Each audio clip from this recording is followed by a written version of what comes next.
So I think where we were was finishing up about the actual attack itself, the immediate aftermath, and looking at all of that. Right. How were you feeling during the attack? You talked a little bit about what you did and what you said and your response and looking after other people, but how were you feeling yourself? Yeah.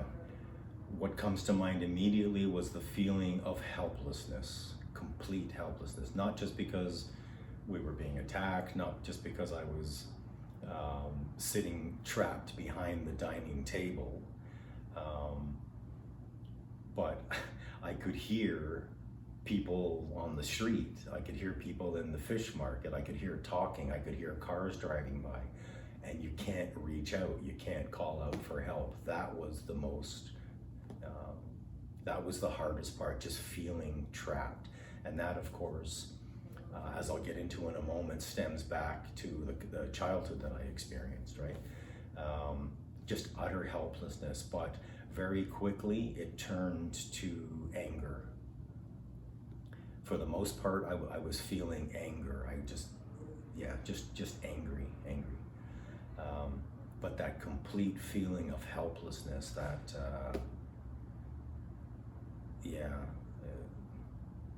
trapped, helpless, that we're surrounded by all of these people everywhere, but couldn't call out for help.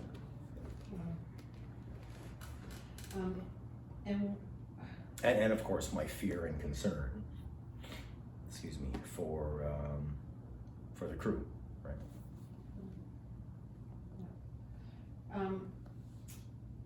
In conversations, have you had anybody respond to you with things that, to me seem to be ridiculous, but there are people who respond, oh, if I was in that situation, Yeah, I would absolutely. have, Absolutely. attacked back, or.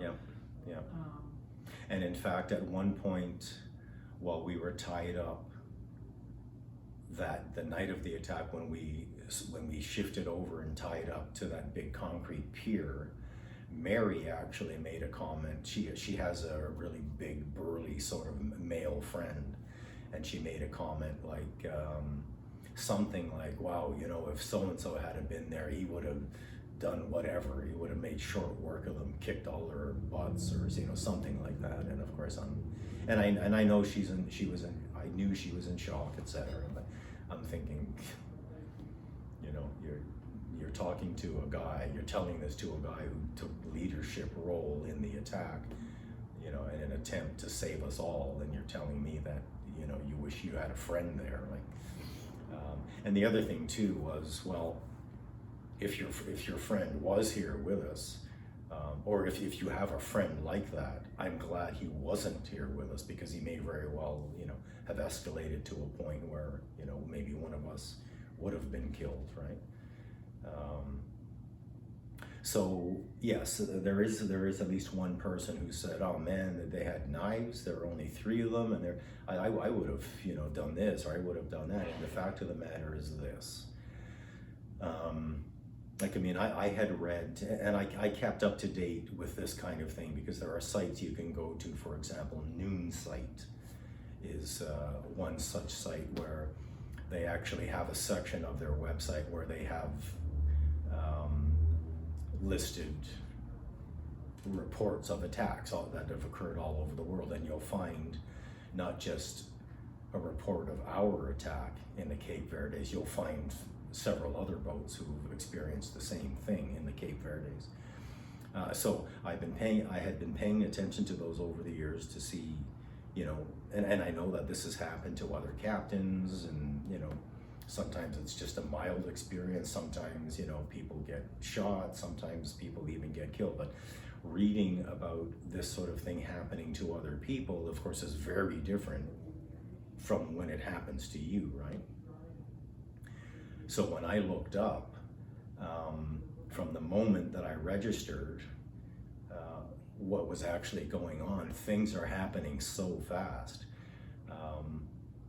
And as a rational man, right, and a decent and caring person, all of that kind of stuff, my thought was for the safety of the crew, right? So the idea of bravado and macho and overpowering them all to save, no, that didn't even come into it at all, because I would be putting the lives of the other crew members in jeopardy if I had done that, right? And in a situation like that, you have to stay connected to your neocortex, right? To the thinking part of your brain. So for the entirety of the attack, what I was actually thinking of was to the end of the attack, because I knew, again, that would be the defining moment. The attackers would have to decide what they're going to do.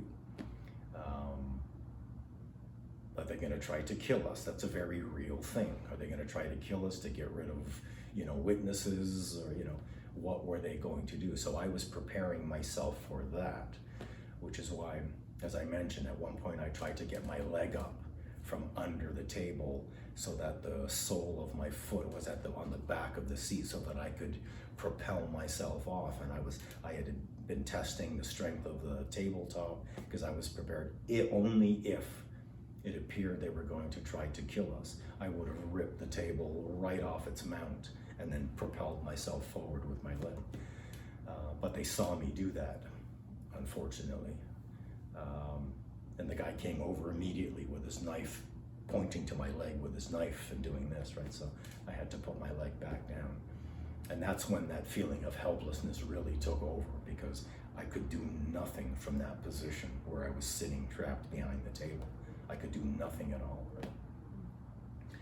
I believe I've seen, that type of advice in different scenarios from police, that the first thing is to cooperate and try and get out of the situation, and you only fight back when violence is happening or imminent. Yeah. The first goal is to just get away, get yourself safe, try and get safe, which is exactly what you were doing. So you were going to talk about how this impacted you and what it brought up. Yes, okay, so after everything was done, all the papers were signed, I received my typed out statement from the police detectives. We squared the vessel away and we headed out into the Atlantic. A couple of weeks later, we arrived in St. Lucia, Richards Bay. I think one of the most terrifying parts of that experience, just to sort of finish off the anything related to the attack itself, was when we were leaving the island. So we were out at sea. Santiago was behind us now. The sun fell. It was completely dark, but you could still see the twinkling lights of the island. That's when real fear struck in with me, because the ringleader had made it a point, as he was leaving with his knife, right? As he was leaving the yacht to make their escape. No police. And of course we went to the police, so I fully expected that his friends would come after us for revenge or whatever. So I had first watch, or was it second? But my night watch, because a night watch actually usually starts when the sun is still up. The sun's going down, but there's still sunlight, so you can still see, right? But I think I took second watch, and it was completely dark, and my senses were straining, listening for the sound of boat engines coming after us. And I was so terrified. I sat there at the nav station where the steering wheel is of the yacht, right, with a long piece of hardwood. And I'm not sure what it was. I think it was used to prop up one of the hatches, because on catamarans in particular, you tend to have larger hatches, right? And I think that's what the stick was used for. So I had that in my hands the entire time, and a flashlight, and I was literally walking around the yacht. I know it sounds crazy, but with the flashlight walking around the yacht, expecting to see them come climbing on, it was horrible. It was horrible. It sounds very logical, actually. That would be a reaction. And there at one point during that watch, I had just started to calm down. Everything was quiet. I still had the stick, but I was starting to accept that there wasn't going to be anyone coming after us. Dave at some point had come up as well to check in on me to see how I was doing, and he told me, you know, to relax a little bit, and I was starting to relax. And then at some point, I think near the end of my shift, Steve came up from below,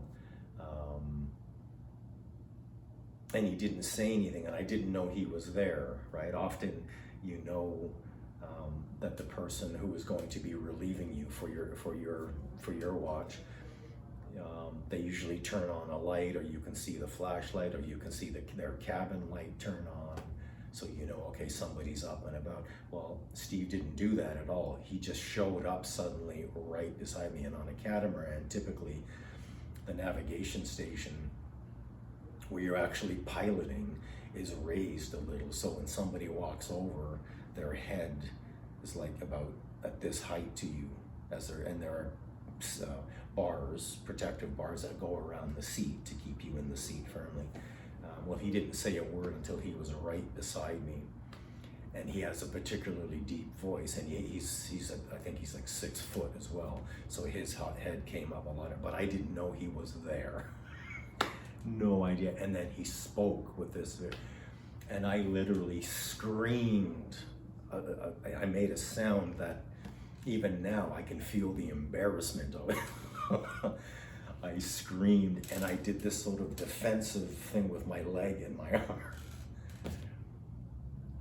That's how terrifying the whole situation was. Anyway, so at St. Lucia now, on the other side of the and halfway through the crossing, we did the traditional thing.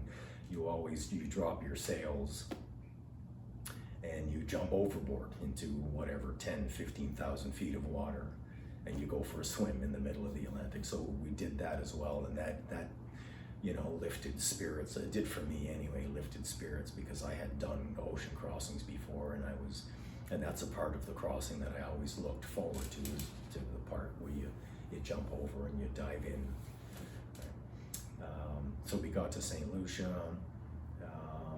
At that point, that's when I could begin some sort of formal process for me, right? Because although the American Embassy, I did go to the American Embassy with Dave,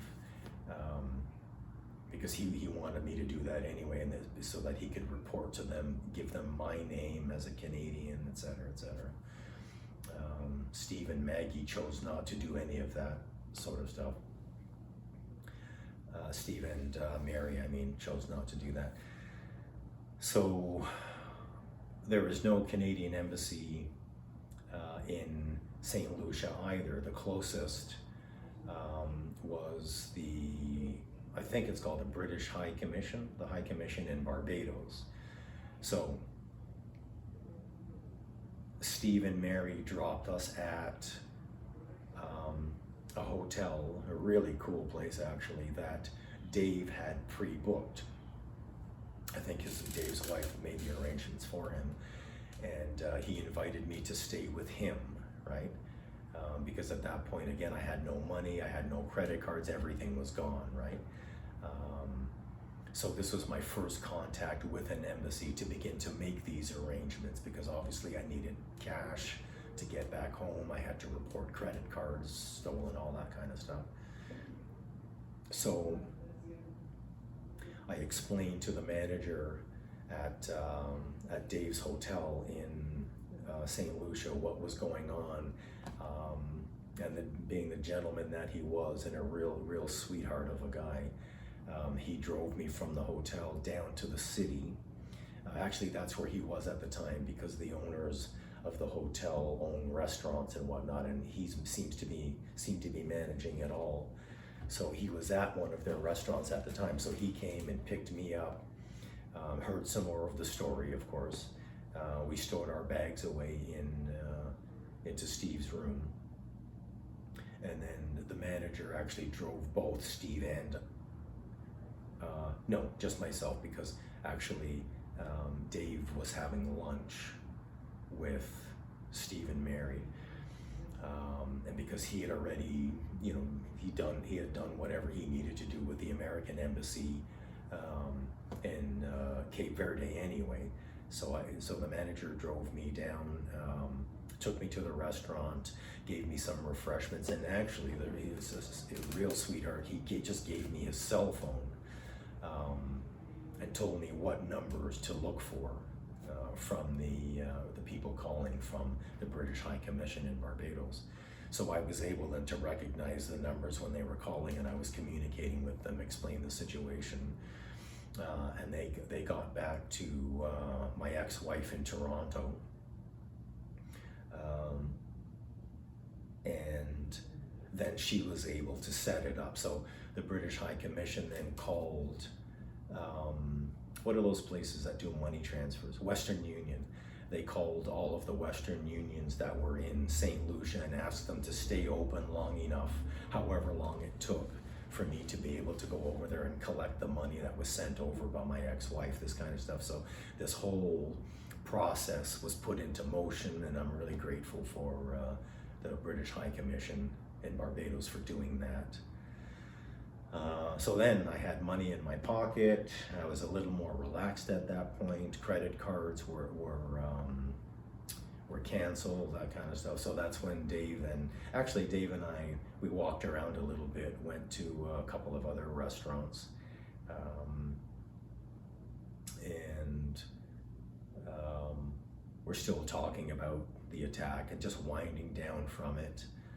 We spent some time with some of the locals. Dave and I then went off and had our dinner again, where we exchanged, you know, there were some emotional exchanges between Dave and myself for specifically regarding the attack, specifically regarding my role in the attack. And then of course we went to the hotel, got a good sleep, and then the next morning we were off again. Dave took care of anything that I needed to pay for with a credit card, for example,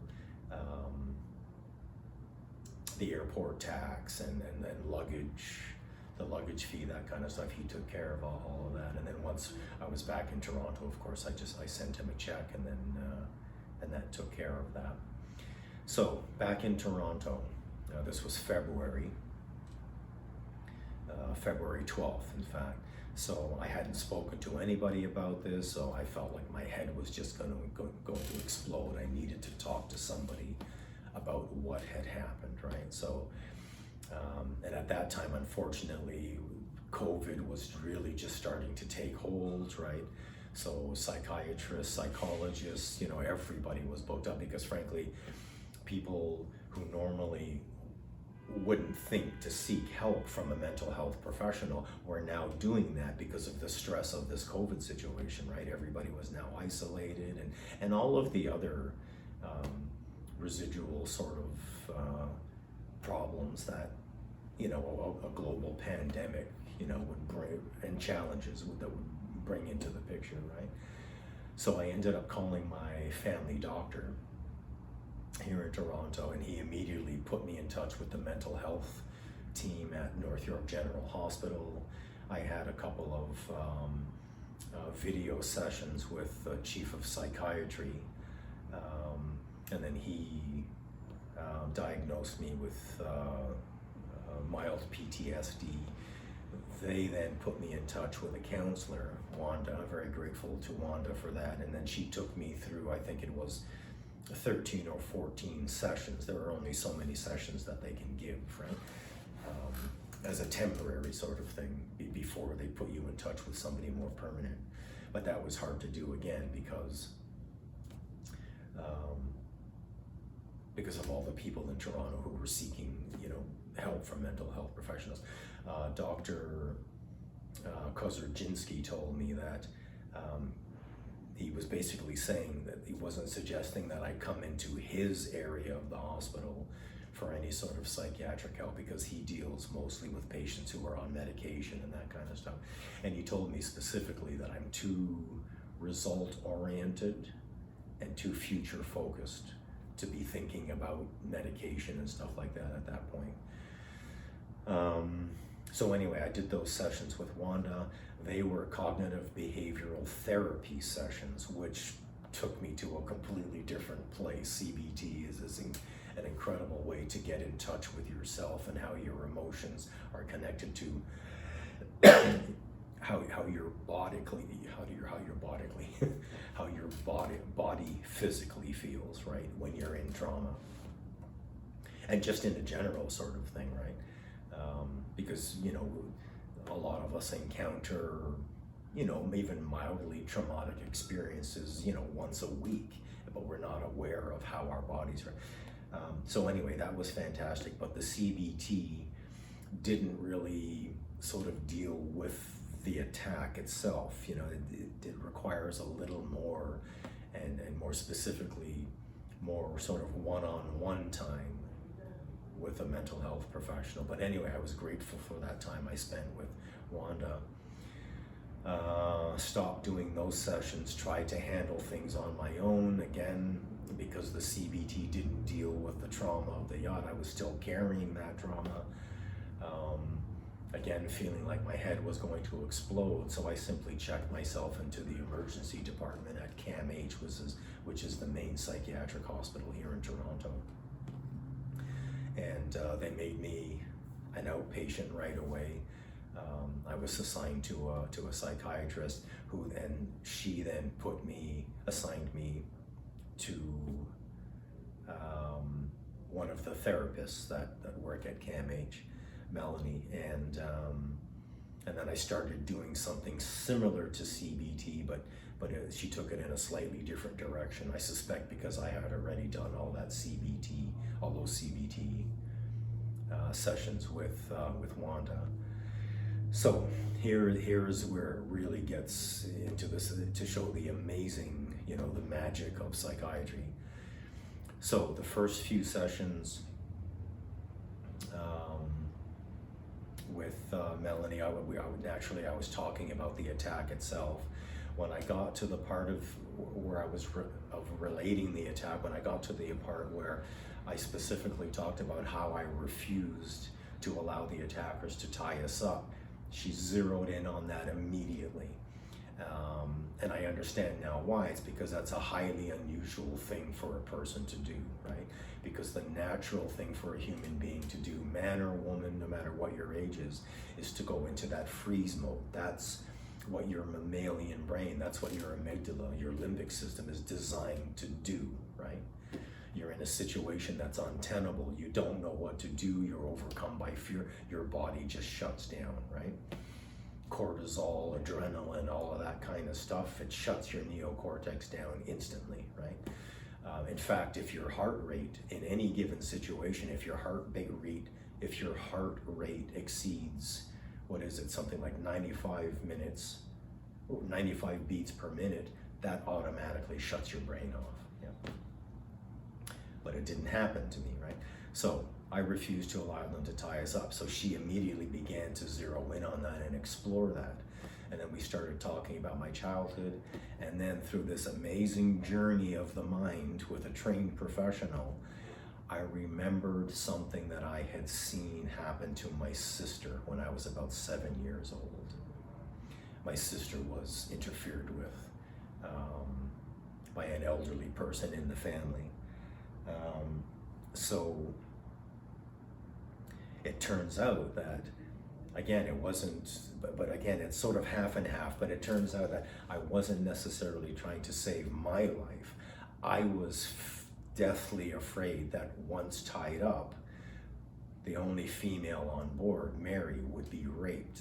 And that incredible, intense fear stemmed from that horrible thing I saw happen to my sister. So not only was what I witnessed happening to my sister extremely traumatic to my 7-year-old mind, it was extremely traumatic also because of the person that I reported it to, namely my father, who was an extremely violent and bitter person towards me for the entire 14 years that I lived in his home. So that's why my amygdala, why my brain wasn't working properly, right? That's why my brain didn't shut down. Now, it is partly a personality thing, because I mentioned earlier, I am the kind of guy who's always watching to make sure that everybody's safe, that the environment is safe. Frankly, that's all part of the training. That was my training as a chef's apprentice. You're in a kitchen with fire and red hot stoves and razor sharp knives. So there's this whole thing to the training about caution, being careful, right? You're using all kinds of other machines that could easily take off a finger, or and then of course the captaincy training that's definitely all about safety of the vessel, safety of the people on board, passage planning, checks before heading out to sea, all of this kind of stuff. So that's definitely a part of my personality. But my mind was also being overridden by my faulty amygdala that did not shut down. And it did not shut down because of not just of what I witnessed happen to my sister, but because for the first 13 years of my life, I received egregiously cruel treatment from my father, who was bitter for my mother because of my mother's abandonment of us. I was 2 years old at the time when my mother just disappeared. And he was an emotionally unevolved person in his own right? And as so many of our parents are, who came out of that period right after the Second World War, right? So he basically poured all of that bitterness and that he felt towards my mother, bitterness, hatred, whatever it was, he poured all of that into me for the first 14 years of my life.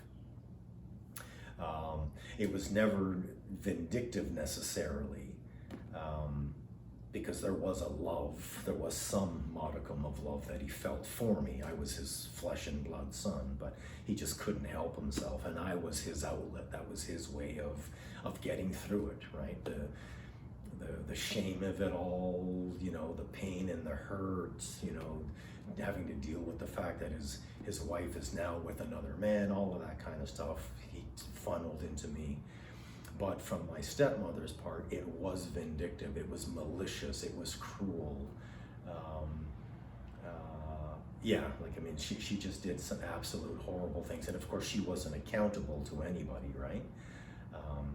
And when my father wasn't around, she could do whatever she wanted. So, she would punch me in the face full fisted, the way a man punches. This is the kind of cruelty. In fact, to this day, I can still see her face in my mind, the contempt and the hatred in her eyes for me, because she had to deal with these 3 traumatized kids, right, from a former marriage that my father had, and all the other things that sort of go along with that. So I basically grew up in a basement for the first 13 years of my life, out from the basement to the school bus, to the school, humiliated all day long at school because I was the weirdo, I wasn't clean, I was wearing weird clothes, all of these kinds of things. Off the school bus, back to the basement, you got called up for dinner where you weren't allowed to speak, and frankly, I was even too terrified to speak. Being looked at, by my stepmother with the same kind of contempt, almost as if, I didn't deserve to be eating the food that she prepared, right? And here I am, this kid, I didn't know what was going on. I didn't ask to be born, all that kind of stuff. And then back down to the basement again. And this is what it was like for the first 13, 14 years of my life, until I reported the abuse to my junior public school guidance counselor. And then once they saw the physical state I was in, they removed me from the home immediately. So the attack brought all of that suppressed stuff, the abuse, the emotions, the unresolved, unexplored, all of that stuff just came flying like fireworks to the surface. And that's what I've been dealing with ever since 2020, January 2020, when the attack occurred. And so grateful to all the mental health professionals, the institutions that are here in Toronto. And then I ended up with the Canadian Centre for Men and Families. I did 4 cycles with them. I co-facilitated for one. It's called the Canadian Centre for Men and Families has a one program, a 13-week group recovery program called the Nexus Group, and I did 4 13-week programs with them. And that, just so people understand, that's an online Yeah, it's done virtually. group where people share. Yeah, That's facilitated, but it's about sharing experiences with other people, yes. other men who've been through Yeah, exactly. trauma. One Zoom meeting per week with, so you're looking at a screen with 15 other guys who are either have been or are currently in abusive or traumatizing situations. The majority of the guys in the group are guys who developed, where the trauma came from relationships that were developed in adulthood, for the most part, ex-wives, right? But there is a handful of us where the trauma occurred in the first 13 years of our lives, and then it took some event in adulthood, in my case the Yacht attack, to trigger all of those suppressed things, right? So yeah, the Canadian Centre for Men and Families, and it's also backed up by an incredible, a really carefully, well thought out curriculum, and in fact, the first presentation that I saw, it was called The Triune Brain, back in, I think, October 2020, was a life-changing thing. Like, as I watched that program, as I watched that presentation, I could literally feel the chains falling away from me. It was an incredibly freeing experience. It felt like, when you get through you're on a plane, I don't know, you're take off on an overcast day, eventually when you break through to clear blue sky, right? That's what it felt like for me. And it was so impactful, so hard hitting, that I actually asked the director if I could present it, if I could do the Triune Brain presentation the next time. And then that's when I actually became a co-facilitator, and I ended up presenting the Triune Brain and a whole bunch of other stuff during another very hard-hitting, very impactful presentation for me was the drama triangle as well. And I've since come to the conclusion that these presentations should be taught in high school, really. We'd have a very different world today if everybody was that tuned in to how their brains work, and the different roles we play in our relationships. And so my question now would be, how has this impacted your future plans? Like, where are you now? Yeah, interesting. So the transition to being permanently on land was really, really hard. I mean, I was this close to reaching the dream, before those guys came on board and terrorized us. I was so close, yeah. And I'd spent so much time at sea that it was a part of me. So making the transition to being a landlubber, right, was really tough, but I've accepted it now, and I've cut off all communication with the nautical world, including headhunters who put captains and yacht owners together and crew sites and all of that kind of stuff. And I still feel the pain, the longing every once in a while, but I realize that now I have to think of, what do I do now? I need to go in a different direction, right? So I chose property management through a college here in Toronto, Humber College. And once that's done, because I'm getting these posts from LinkedIn every day, and there are property management positions all across Canada, and lots of them in British Columbia, which is a place in Canada, one of the only place in Canada, I think, where you can leave your boat in the water all year round. So that's the place for me. So once I'm done with the property management program, there's a good chance I may very well end up in British Columbia, beautiful British Columbia.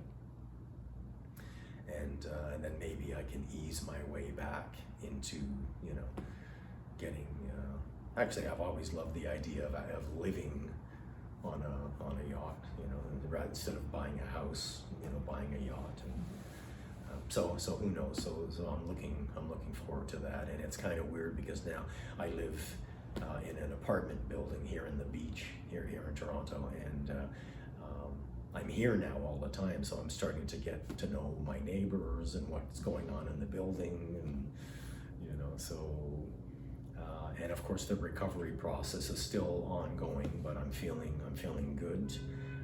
For the most part, the yacht attack is behind me, and I've made so many incredible breakthroughs through the Nexus group with the Canadian Centre for Men and Families, and I'm feeling pretty good. Yeah. That's fantastic. Thank you, Jason, for sharing this with everybody. I know people will take a lot away from it. I'm sure people will reach out to you with questions if in the comment section. I really appreciate you taking the time. It felt really great to really sort of talk about it from start to finish, and I feel great that I can actually talk about it without, you know, really becoming emotional, or you know, and it's a horrible thing to experience, but hey, that's, you know, who was it? Or Arnold Schwarzenegger, I think, that said, you know, shit happens, or was it Predator? I don't know, but that's the reality of it. This kind of stuff happens, and so I'm grateful that that I reacted the way I did, because I don't know, you know, even if I had allowed them to tie us up, maybe they just would have tied us up and then they would have left. But there's always that possibility where, you know, because apparently the consensus is from us on board that they were on some kind of drug, and the detectives also said it's not unusual for, you know, people like that to be on drugs. But who knows, you know, if they had tied us up, maybe the other two of them would have been happy to just leave, and maybe one of them would have, you know, wanted to explore, you know, what it would be like to stab somebody, or, you know, and maybe inadvertently hit a main artery, and, you know, or, you know, because I've heard of that happening too, even on a different yacht many years ago. Everybody on board complied.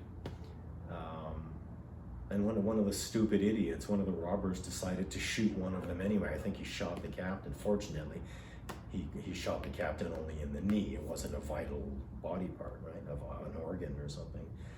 So anything could have happened. So ultimately I'm glad that no one was hurt, and that in my case it was the impetus, or I guess, or the catalyst to take me into this other incredible place where I have this incredible knowledge of things about me that it just wouldn't have happened if the yacht attack hadn't occurred. So, you know, life isn't without her ironies, I guess, right? So thanks a million, Amy. Thank you.